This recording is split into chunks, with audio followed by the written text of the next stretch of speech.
आप सबको डॉक्टर रजनी रमन झा सह आचार्य संस्कृत विभाग राजकीय महारानी सुदर्शन कन्या महाविद्यालय बीकानेर का नमस्कार स्वीकार हो।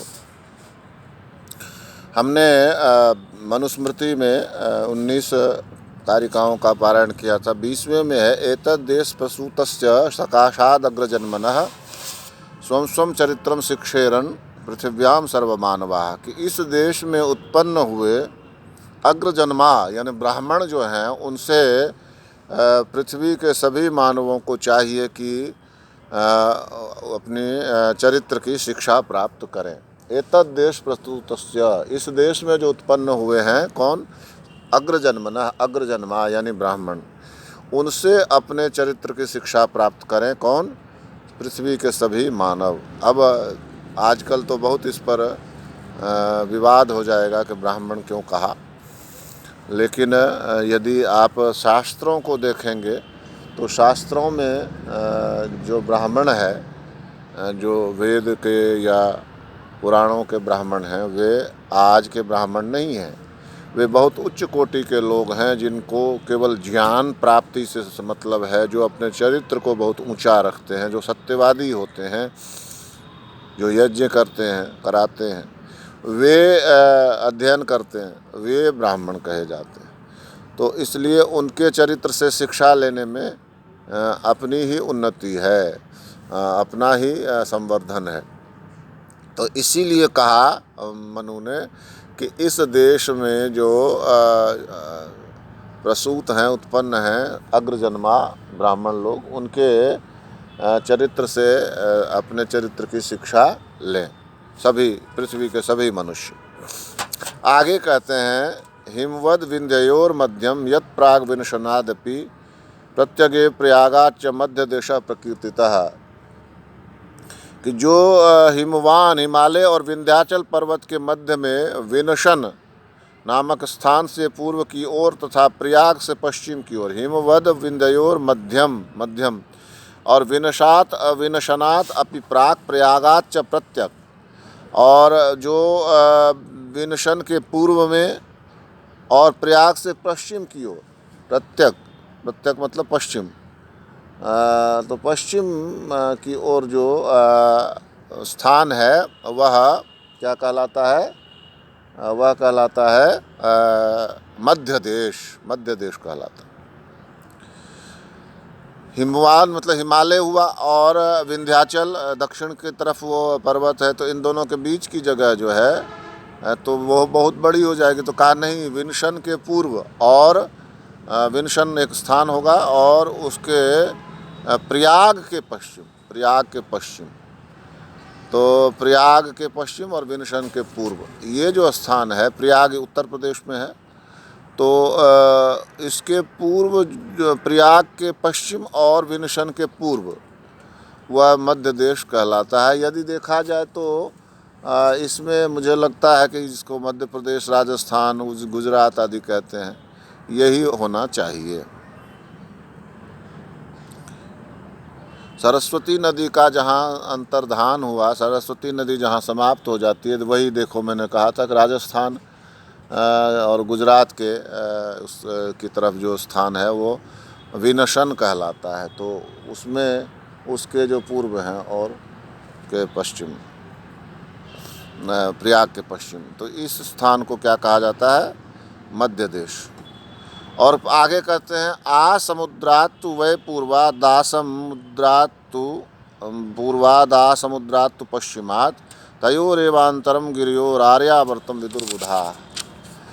समुद्र से लेकर जो समुद्र से पूर्व और समुद्र से पश्चिम, ध्यान करिए, यदि आप भारत के नक्शे पर ध्यान करेंगे तो पूर्व में भी समुद्र है, जिसको हम आजकल हिंद महासागर कहते हैं, बंगाल की खाड़ी कहते हैं, और पश्चिम में भी समुद्र है जिसको आज हम अरब सागर कहते हैं, जिसको सिंधु सागर पहले कहा जाता था। तो समुद्र से पश्चिम, समुद्र से पूरब यानी अरब सागर से पूरब, और समुद्र से पश्चिम यानी हिंद महासागर से पश्चिम, तो दोनों ये जो स्थान है यह आर्यावर्त कहलाता है। तो इसमें सामान्यतया बिहार, बंगाल, मध्य प्रदेश का कुछ हिस्सा, गुजरात का कुछ हिस्सा, इस तरह से ये आर्यावर्त कहलाता है। ठीक है। इसके बाद आगे कहते हैं कृष्ण सारस्तु चरति मृगो यत्र स्वभावतः स जयो यज्ञो देशो म्लेच्छ देश स्वतः परः। जहाँ ये है क्या, जहाँ कृष्णसार मृग चरते हैं। कृष्णसार मृग, कृष्णसार मृग मतलब एक प्रकार के हरिण होते हैं जो कृष्ण काले रंग के हरिण होते हैं। तो कृष्णसार मृग जहाँ चरते हैं, चरते मृगो यत्र स्वभावतः, स्वाभाविक रूप से चरते हैं। कृष्णसार मृग स्वेच्छा से विचरण करते हैं। उस देश को यज्ञीय देश कहते हैं। यदि आपको ध्यान हो तो चूरू जिले में जो ताल छापर है वहाँ कृष्णसार मृग हैं, काले कृष्णसार मृग हैं वहाँ, काले हिरण। तो इस देश को क्या कहा जाता है? यज्ञीय देश। यज्ञीय देश, यज्ञ से बना है यज्ञ, जहाँ यज्ञ के योग्य देश है यज्ञीय देश। कृष्ण सारस्तु चरति मृगो यत्र स्वभावतः स यज्ञो देशो म्लेच्छ देश स्वतः परः। और म्लेच्छ देश इसके बाद है। जहाँ कृष्ण सार मृग घूमते हैं वह देश तो क्या हो गया? यज्ञ। और जो म्लेच्छ देश है उसके आगे यानी दक्षिण की तरफ और चले जाएंगे तो वह म्लेच्छ देश है। जो बाकी बचे हुए देश हैं वे म्लेच्छ देश हैं। एतान द्विजातियो देशान संश्रयरन प्रयत्नतः शूद्रस्तु यस्मिन कस्मिन वा निषेध वृत्तिकर्षितः। जो द्विजाति है, द्विज यानी 3 वर्णों की जातियाँ, ब्राह्मण क्षत्रिय वैश्य, वे इन आर्यावर्त आदि देशों में प्रयत्न पूर्वक निवास करना चाहिए उनको। इनको ये जो आर्यावर्त, ब्रह्मावर्त, मध्य देश, यज्ञीय देश आदि बताया गया, म्लेच्छ देश, इनको इनमें निवास करना चाहिए उनको। किंतु शूद्र जो है, जो शिल्पी वर्ग है, जो काम करने वाला, मजदूरी करने, शारीरिक श्रम करने वाला वर्ग है, वह कलाकार वर्ग है, वह वृत्तिकर्षितः, अपनी वृत्ति के द्वारा खींचा जाता हुआ, उसकी आजीविका उसको जहाँ ले जा वहाँ जाकर निवास कर सकता है। शूद्रस्तु यस्मिन कस्मिन वा, जिस किसी में भी निवसेद निवास कर सकता है, वृत्तिकर्षित है, उसकी आजीविका उसको जहाँ ले जाए, खींच कर ले जाए। ठीक है। 3 वर्णों के लिए तो कहा गया कि वे इन देशों में निवास करें, और चौथे वर्ण शूद्र के लिए कहा गया कि वह कहीं भी आजीविका के लिए निवास कर सकता है, उसके लिए यह एक स्थान में रहना आवश्यक नहीं है। ऐसा कहा गया। अब इसके बाद कहते हैं कि तो उसके बाद कहते हैं कि कुरुक्षेत्रम च मत्स्याश्च पांचालाः शूरसेन कहा एष ब्रह्मर्षि देशो वे ब्रह्मावर्ताद अनंतरः। ये तो हो ही गया था। अब आगे कहते हैं एषा एतान द्विजयो देशा एषा धर्मस्य वो योनि है समासेन प्रकृतिता संभवस्यास्य सर्वस्य वर्ण धर्मान निबोधत। अब कहा कि ऐसा धर्मस्य योनि है, जो यह धर्म के साधन है, धर्म के कारण है, वह तुमको समासेन प्रकीर्तिता, समास से संक्षेप में कहा गया। अस्य सर्वस्य संभवः तथा अस्य सर्वस्य संभवः च, और ये जो संपूर्ण जगत की उत्पत्ति हुई वह भी तुमको बताया गया। ये संपूर्ण जगत की उत्पत्ति जो है वो प्रथम अध्याय में, इसलिए यहाँ मत समझ लीजिएगा कि यहाँ कहाँ बताया। प्रथम अध्याय की अनुवृत्ति चली आ रही है ना इसमें, द्वितीय अध्याय में। प्रथम अध्याय के बाद ही तो द्वितीय अध्याय होता है। तो प्रथम अध्याय में जगत की उत्पत्ति के बारे में बताया गया, धर्म के बारे में बताया गया। तो ये धर्म के जो साधन हैं उसको, धर्म के जो कारण हैं उसको संक्षेप में बताया गया। और अब सर्वस्व जगत सृष्टि उत्पत्ति का बताया गया। अभी कथितम अधुना ब्राह्मणादि वर्णानाम धर्मान शृणुत। अब वर्ण धर्मान, वर्ण के जो धर्म हैं, यानी कि ब्राह्मण का क्या धर्म होना चाहिए, क्षत्रिय का क्या धर्म होना चाहिए, वैश्य का क्या धर्म होना चाहिए, शूद्र का क्या धर्म होना चाहिए, इसके बारे में सुनो। शृणुत क्या कहते हैं, वैदिक कर्म भी पुण्य निषेकादिर द्विजन्मनाम कार्य शरीर संस्कार पावन प्रत्यचेह च। पुण्य वैदिक कर्म भी वेद में कहे हुए पवित्र कर्मों के द्वारा द्विजन्मनाम, द्विज जो हैं यानी ब्राह्मण क्षत्रिय और वैश्य, प्रेत्यनाम प्रेत्य च इह निषेकादि भी पावन शरीर संस्कार कार्य है। निषेकादि भी यानी कि गर्भाधान आदि संस्कार जो हैं, शरीर के संस्कार, गर्भाधान आदि शरीर के संस्कार करें, वैदिक मंत्रों के द्वारा करना चाहिए। तो इससे क्या कहोगे, क्या होगा इससे?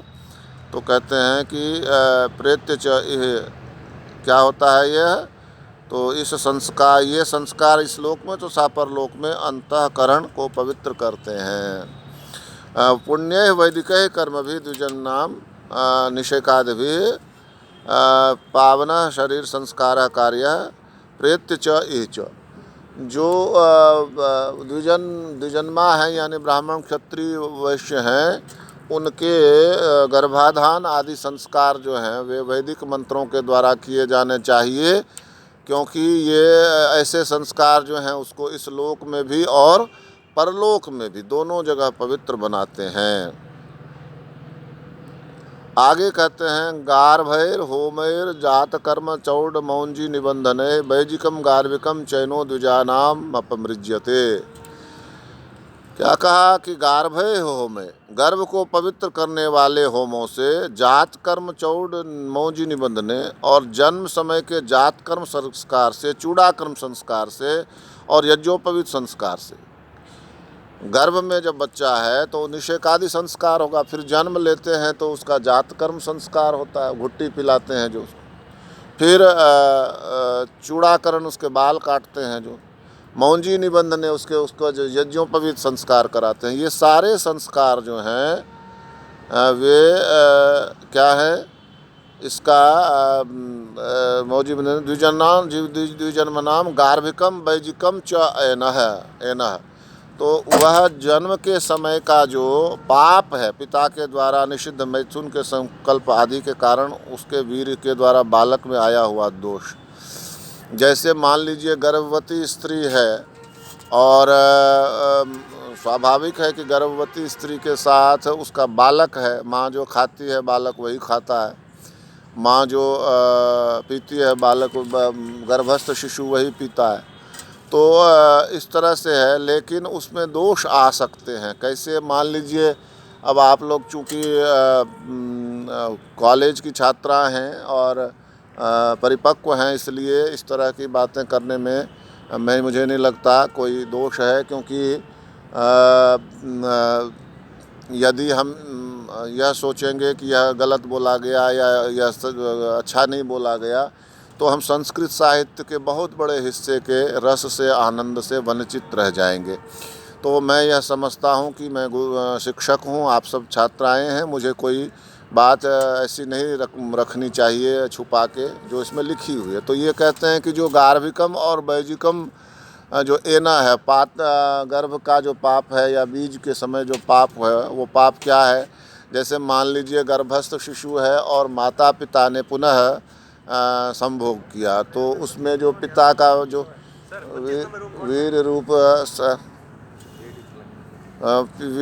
जो पिता का जो माँ के गर्भ में जो वापस जब माँ गर्भवती है और पिता और माता का पुनः मिलन होता है उस अवस्था में, तो वह दोष जो है बच्चे में भी आएगा। तो इसलिए उसके दोषों के परिमार्जन के लिए कहा गया कि उसका गर्भ में जो पापों का प्रक्षालन, गर्भस्थ शिशु के निषेकादि संस्कार होते हैं, तो उसका जो पवित्रीकरण होता है, इतने मात्र से बात नहीं बनती। इसीलिए उसको बाहर निकाल कर उसके जब उसका जन्म हो जाता है तो बाहर निकाल कर उसको